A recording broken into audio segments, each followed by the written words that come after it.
बिस्मिल्लाहिर्रहमानिर्रहीम अस्सलामुअलैकुम जी, मैं हूँ इकरा तारिक। तो आज हम बनाएंगे बहुत ही ज़्यादा मज़ेदार ज़बरदस्त स्नैक जो कि सभी को आएगा बहुत ही ज़्यादा पसंद। तो इसे बनाकर आप लोग एज आ फ्रोज़न स्नैक की तरह इसे स्टोर भी कर सकते हैं और जब चाहें आप लोग इसे निकालें, फ्राई करें और इंजॉय करें। तो चलिए शुरू करते हैं इसको बनाना। उसके लिए सबसे पहले यहाँ पर मैं एक बाउल में ले लेने हैं आधा किलो यानी कि 500 ग्राम हमने लिए हैं पोटैटो यानी कि आलू, अच्छे तरीके से जिसको मैंने उबाल लिया है, बॉईल कर लिया है। तो इस तरीके से आलू को अच्छे से आप लोगों ने मैश कर लेना। उसके बाद हम इसमें डालने वाले हैं यहाँ पर तकरीबन 3 या 4 चम्मच के करीब है जी हमारे पास चॉप की हुई शिमला मिर्च यानी कि बेल पेपर। तो एक छोटे साइज़ की शिमला मिर्च ले लीजिएगा, उससे आप लोग 2-3 टेबल स्पून शिमला मिर्च निकाल लेंगे। और अब इसमें डाल देंगे एक मीडियम साइज़ का चॉप किया हुआ अनियन यानी कि प्याज। तो कटिंग जो है सारी चॉप ही करनी है। अब इसमें डालेंगे एक मज़ेदार सी चीज़ यानी कि कॉर्न, यानी कि इसमें डालेंगे छल्ली के दाने। तो ये पूरा 1 कप यहाँ पर लेना है। आप लोग चाहें तो छल्ली ले सकते हैं, 2 मीडियम साइज़ के लेंगे तो उसमें से 1 कप निकल आएगा, या फिर मार्केट से जो रेडीमेड मिल जाती है वो भी आप लोग यूज़ कर सकते हैं। तो पूरा 1 कप भर के हमें इसमें कॉर्न यानी कि छल्ली के दाने डाल देने। इस तरीके से आप लोग देख सकते हैं, जो कि बिल्कुल पके हुए हैं, बॉयल हैं, बिल्कुल भी कच्चे नहीं हैं। कच्चे हो तो आप लोग इन्हें बॉयल कर सकते हैं ईजिली। तो आप लोगों को बता दिए जैसे चाहे आप लोग इसे यूज़ करें। अब इसमें डालेंगे मसाले। तो इसमें नमक डालेंगे पूरा 1 टीस्पून, बिल्कुल ठीक रहेगा। 1 टीस्पून लाल मिर्ची का पाउडर, 1 टीस्पून हम इसमें डालेंगे कूटी हुई लाल मिर्च, 1 टीस्पून डालेंगे इसमें गोल धनिया, ये वाला डालेंगे तो बहुत ही अच्छा सा फ्लेवर आएगा। और अब इसमें डालेंगे हम लोग 1 टीस्पून अदरक लहसुन का पाउडर, 1 टीस्पून काली मिर्च का पाउडर। तो मिर्ची थोड़ी सी तेज़ रखेंगे तो स्नैक को खाने में बहुत ही ज़्यादा मज़ा आएगा। 1 टीस्पून इसमें डाल देंगे खुशबू के लिए ज़ीरा। और अब बारी आती है इसको क्रिस्पी ज़बरदस्त सा बनाने के लिए, और इसमें डाल देंगे हम लोग यहाँ पर कॉर्नफ्लावर।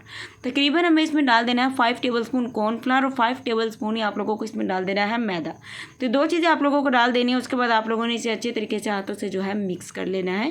तो याद रखिएगा 5 tablespoon cornflour, 5 tablespoon मैदा, ये दोनों आप लोगों को इस तरीके से डाल देना है और अच्छे तरीके से हाथों से आप लोगों ने इसको कर लेना है मिक्स। तो देखिए इस तरीके से हम लोग मिक्स करेंगे। तो देखिए इस तरीके से हमने इसको मिक्स कर लिया, आप लोग देख सकते हैं बिल्कुल परफेक्ट है। अब आप इसे बनाएंगे कैसे, हाथों को थोड़ा सा आप लोगों ने ऑयल लगा लेना है, ग्रीस कर लेना है ताकि बिल्कुल भी चिपके नहीं। तो वैसे भी ये नहीं चिपकेगा, तो आप लोगों ने एक छोटा सा इस तरीके का लेना है, गोल पेड़ा टाइप छोटा सा बिल्कुल लेना है, क्योंकि हम इसे दूसरे बॉक्स शेप में बना रहे हैं। आप लोग चाहें तो जैसी मर्जी शेप में भी स्नैक को बना सकते हैं। तो यहाँ पर देखिए इस तरीके से मैं तो इसे बॉक्स शेप में बनाऊंगी, क्योंकि बॉक्स शेप में बने हुए बहुत ज़्यादा प्यारे भी लगते हैं और बहुत ही ज़्यादा ही अच्छे भी बनते हैं, क्योंकि इसमें कॉर्न है यानी कि छल्ली के दाने हैं, जो कि स्नैक को बहुत ही ज़्यादा मज़ेदार वाला फ्लेवर देते हैं, टेस्ट देते हैं। तो देखिए इस तरीके से बना लेंगे। इस मेथड से आपका ये वाला स्नैक जो है, अगर बॉक्स शेप बना रहे हैं, छोटा गोल शेप में बना रहे हैं, तकरीबन 20 जो है आपके ये स्नैक बन जाएंगे।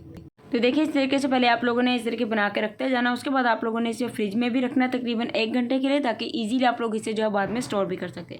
तो चलिए अब इसे मैं फ्रिज में रख दूंगी पूरे 1 या 2 घंटे के लिए। उसके बाद आपको बताती हूँ कि आप लोग इसे ईजिली कैसे जो है स्टोर भी कर सकते हैं। जैसे आप लोग स्टोर करना चाहें वैसे इसे कर सकते हैं। तो चलिए आइए अब इसे फ्रिज में फटाफट से रख के आते हैं और इसे फटाफट से फ्रीज़ होने देते हैं। तो लीजिए यहाँ पर हमारा जो स्नैक है बहुत ही अच्छे से फ्रीज़ हो गया, थोड़ा सा हार्ड भी हो जाएगा फ्रीज़ होने के बाद। तो अभी से बताती हूँ कि आप लोगों ने कैसे स्टोर कर लेना है। परफेक्ट इसका जो मेथड है, परफेक्ट जो तरीका है वो आप लोगों के साथ में शेयर करूँगी। तो चलिए आइए करते हैं इसे पहले स्टोर। तो एक एयरटाइट कंटेनर ले लीजिए, इस तरीके से कोई भी बॉक्स ले लीजिए। आप लोगों ने क्या करना है, इस तरीके से इसमें उतने स्नैक रखने हैं जितने कि इजीली आ सकें, ठीक है। बहुत ज़्यादा साथ साथ जोड़ कर नहीं। उससे पहले आप लोगों ने एक पेपर सिंपल सा रख देना है इसके नीचे, कॉपी का सिंपल सा पेपर। आप लोग चाहें तो बटर पेपर भी रख सकते हैं। तो यहाँ पर ये पेपर आप लोगों ने रख देना। उसके बाद आप लोगों ने इस तरीके से इसमें स्नैक को जो है ना साथ साथ करके जोड़ देना है। तो इसके दरमियान में थोड़ा थोड़ा सा इस तरीके से फासला होना चाहिए, क्योंकि छोटा स्नैक है तो बहुत ज़्यादा बॉक्स भी नहीं लेगा, तो यहाँ पर जगह भी नहीं घेरेगा। तो यहाँ पर देखिए इस तरीके से दोबारा इसके ऊपर पेपर रख दिया है। तो आप लोगों ने इसे स्टोर कर लेना है। अगर आप लोग इसे मंथ के लिए सेव कर रहे हैं तो आप लोगों ने क्या करना है, डेली बस पेपर को चेंज करते रहिएगा, क्योंकि पेपर में थोड़ा सा पानी वगैरह आ जाता है। फिर आपका स्नैक बिल्कुल भी ख़राब नहीं होगा। और आप लोग इसे फ्रिज के उस वाले खाने में रखेंगे जहाँ पर आप लोग बर्फ़ जमाते हैं, तो बर्फ़ जमाने वाले ज़मीन पर नहीं बल्कि जाली पर रखेंगे आप लोग, तो बिल्कुल भी ये ख़राब नहीं होगा। फ्रिज के नीचे वाले हिस्से में नहीं रखिएगा, वरना ये ख़राब हो जाएगा। चलिए अपनी बहन के चैनल को सब्सक्राइब कर दीजिए, जुड़ जाइए हमेशा के लिए। तो यहाँ पर देखिए दूसरा पेपर भी इसके ऊपर रख दिया। तो इस तरीके से आप लोग इसे स्टोर कर लीजिएगा, कवर कीजिएगा और फ्रिज में रखिएगा। और बहुत ही आसान है, चाय के साथ जब आप बच्चे बनाकर किसी को भी सर्व करेंगे तो आपसे पूछता रह जाएगा कि आपने बनाए कैसे हैं, क्योंकि ये बनते ही बहुत ज़्यादा मज़ेदार है। चलिए इसे फ्राई करने का प्रोसेस भी बताती हूँ। तो यहाँ पर देखिए अब मैंने इसे सारों को फ्रिज में से निकाल लिया, क्योंकि मैंने नेक्स्ट डे इसको फ्राई करना था। देख सकते हैं इस तरीके की इनकी शक्ल हो जाएगी। अब आपने क्या करना है, आप लोग जिसमें भी फ्राई कर रहे हैं तो आप लोगों को बहुत ज़्यादा डीपली उस बर्तन में ऑयल को नहीं डालना है, बहुत ज़्यादा ऑयल नहीं होना चाहिए। बस इन्हें हम लोग शैलो फ्राई करेंगे। तो यहाँ पर देखिए बस इतना ही ऑयल है कि जिसमें अच्छे से फ्राई हो जाए। तो फ्लेम को मीडियम रख के पहले ऑयल को अच्छे से गर्म कर लीजिए, फिर स्नैक को डाल के इसकी साइडों को चेंज करते हुए फ्राई कर लीजिए। अल्हम्दुलिल्लाह माशाल्लाह माशाल्लाह तैयार है जो हमारा मज़ेदार ज़बरदस्त स्नैक। तो अगर आप लोग चाहें तो इससे नॉन स्टिक बर्तन में भी फ्राई कर सकते हैं। अल्लाह हाफिज़, टेक केयर, बाय बाय।